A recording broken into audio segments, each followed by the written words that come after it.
From May 16 to 19, President Vladimir Putin sat through the now traditional Sochi meetings tackling the main issues and advances of Russia's military-industrial complex. Now in their 9th installment, the meetings have been organized twice a year in May and November since 2013 in the presence of Russia's military-industrial key players, ranging from defense industry key managers to defense ministry top brass. The main goal of the Sochi meetings, according to President Putin, was to review the state and prospects for the development of the armed forces, as well as our defense industry. During the meetings, President Putin was presented with the results of the implementation of the State Defense Orders (GOZ) and the re-equipment plan for the armed forces, and most importantly with the recently finished version of the upcoming State Armament Program (GPV) for 2018 to 2025. Interestingly, the Sochi meetings are particularly transparent when it comes to their content and benefit from a substantive media coverage in Russia. No small feat considering the topic more seriously.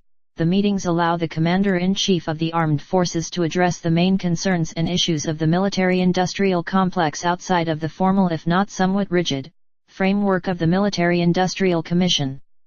The Sochi Marathon also allows Putin to directly meet with key actors of the defense world who are not present within the Commission, and therefore lay out a number of issues to them and directly convey certain messages. This is particularly important in the context of Putin's personal willingness to reassert a form of manual control over the decision-making process inside the military-industrial complex since 2014.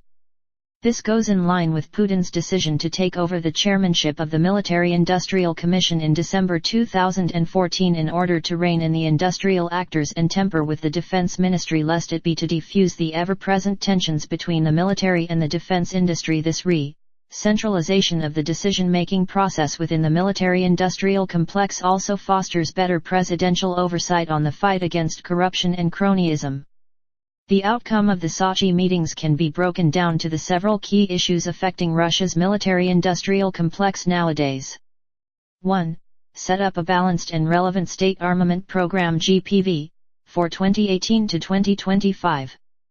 The Sochi meetings were mainly dedicated to the presentation of the upcoming GPV Gosudurstvenaya Programa Voorojenia 2018 to 2025 to President Putin for his review, with a few finishing touches lacking.